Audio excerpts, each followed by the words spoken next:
Elon Musk remains one of the most relevant individuals concerning our future as a race, due to his deep and passionate involvement with space travel. Through a leap of faith and a persistent, strong will, his company, Spacex, has managed to fight with the best in the business and eventually come out on top, taking the fairly uneventful space launch industry by storm. Most of this has to do with Elon's ultimate motivation of establishing a colony on Mars. On this path, he's managed to make breakthroughs in rocket technology, paving the way for the rest of the industry to follow in his trailblazing footsteps. Several key features needed to be implemented in the vehicles if they were to hope to fulfill Musk's Red Planet dreams, specifically focusing on reusability to enable rockets to become affordable and function more like efficient vehicles. SpaceX got rid of the need to discard rocket stages. There's also a clear pattern of homogenizing the products and services that they offer, as we'll see further on in this video. The first steps. The Merlin Engine. Everything was in the hands of the capable scientists, engineers, and designers that Elon Musk had entrusted to accomplish his faithful dream of mankind's next big step in the cosmic arena. First, they had to come up with a suitable engine from scratch. Now, this is no easy task. To this day, designing and manufacturing a rocket engine, let alone one that doesn't just take you to space, but also brings you back from space, is one of the hardest puzzles that man has ever had to face. The solution to this problem came to be the Merlin family of rocket engines.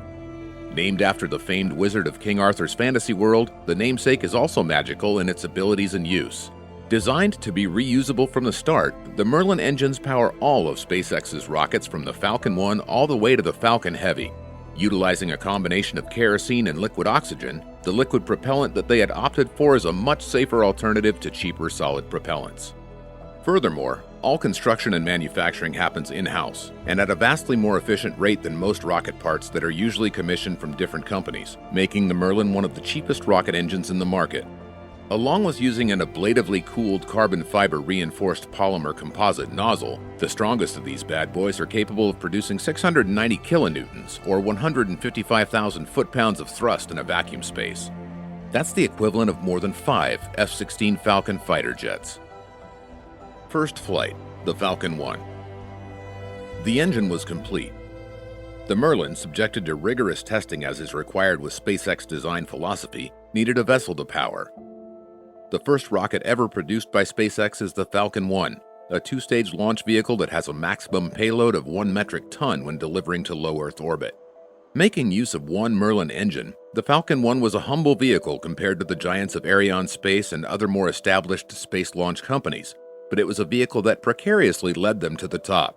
Precariously because as SpaceX, somewhat of a fledgling back then, was faced with a lot of hurdles, specifically in the first 3 launches of the Falcon 1, which all resulted in failure. SpaceX's stock was in trouble, and their supporters and investors were starting to turn away. But fourth time's the charm, as in 2008, the Falcon 1 became the first privately owned launch vehicle to orbit the Earth, just 6 years after the company's formation. Standing at about 68 feet with a diameter of 5.5 feet, the Falcon 1 starting from ignition takes about 170 seconds to burn up its first stage, the lower part of the rocket, where the Merlin engine becomes responsible for actually getting the rocket off the ground, and will reach its destination with the Kestrel engine installed for the second stage, responsible for the accurate deployment of its payload, and giving the Falcon 1 a total of 553 seconds of burn time. The first iteration of the Falcon was supposed to open up the small sat market as they were offering launches for only $9 million. This was Elon Musk's elaborate plan to start small, by first making a small launch vehicle to produce and test to save on their expenses, as opposed to the alternative, which would have been to blow all of their funding into one big rocket disaster. This is where SpaceX homogeneous design principles come in. With all the testing done on the Falcon 1, it was easy to use this data on the succeeding Falcon 9, which replaced the Falcon 1 after just one more launch. Rise to the stars, the Falcon 9, the Dragon, and the Falcon Heavy. The Falcon 9 was not the 9th iteration of the Falcon rocket. It was in fact the second, and the number borrows itself from the number of Merlin engines that power its first stage. The Falcon 1 had 1 Merlin engine. The Falcon 9 has 9 Merlin engines. Easily becoming SpaceX's workhorse launch vehicle, the Falcon 9 is a partially reusable 2-stage booster capable of transporting 22,800 kilograms of payload to low Earth orbit, almost 23 times what the Falcon 1 was capable of lifting. This was a big upgrade from the previous model, as those that wished to launch small sats into orbit could still do so by piggybacking on the Falcon 9 launches.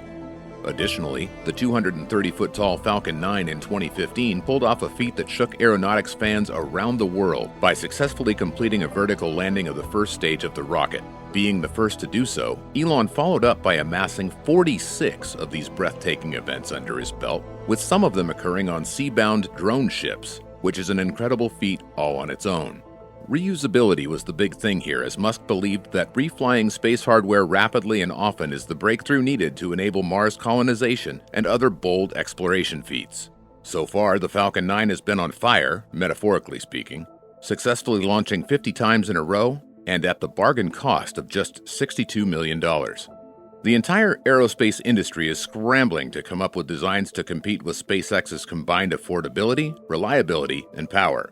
This was the vehicle that Elon Musk rode to the top, and came as a result of the Falcon 1's previously mentioned precarious success and the subsequent CRS, or Commercial Resupply Service contract, from NASA, both of which Musk has said to be the two primary reasons SpaceX is what it is today.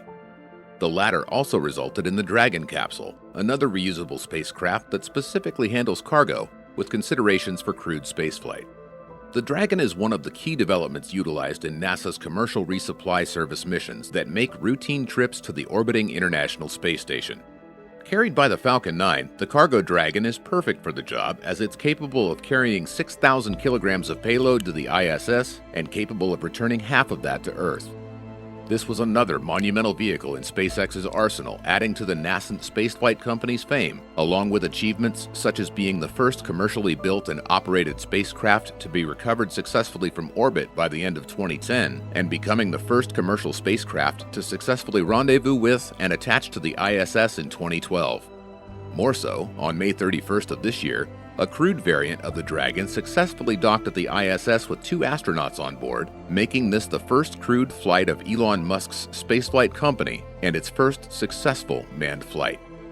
The Dragon is undoubtedly monumental, but speaking of big things, SpaceX's Falcon Heavy has to be the most earth-shaking vehicle in the company's arsenal.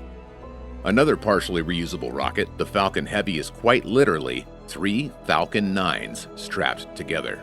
I guess calling it Falcon 27 might be taking it too far, but having a strengthened and modified Falcon 9 at the center with 2 standard ones functioning as strap-on boosters is taking it above and beyond, as the Falcon Heavy stands with the distinction of having the highest payload capacity amongst all currently operational launch vehicles. Its 2 flights so far have been, suffice it to say, eventful, with the maiden flight being somewhat of a joke, as the successful launch transported Elon Musk's Tesla Roadster to space, being driven by Spaceman, a dummy trusted with Elon's personal car. The second one was far more serious, as the rocket, capable of carrying a whopping 64 metric tons of payload to low Earth orbit at an obscenely low price of just $90 million, launched and concluded with successfully landing all 3 first-stage boosters. Now, some might call SpaceX lazy, opting to refurbish engines and designs and merely scaling them up, but this is actually a testament to their ingenuity. Being able to scale one design is amazing, but to think of it as just that is an understatement.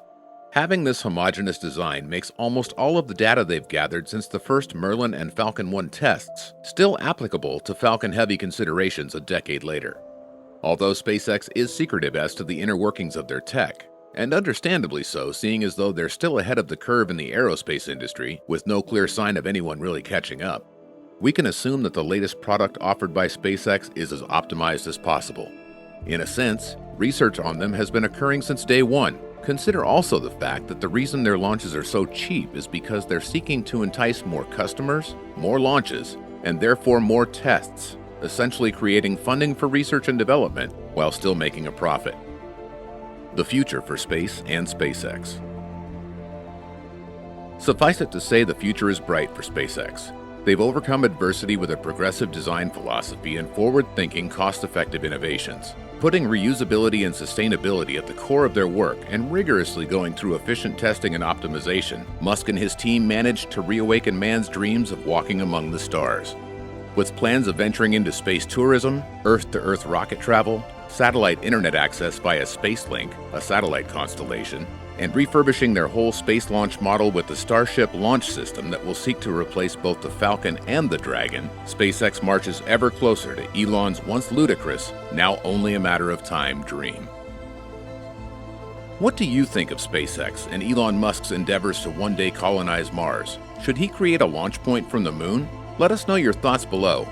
Help support us by liking this video, subscribing to our channel, and ringing that notification bell. See everyone tomorrow.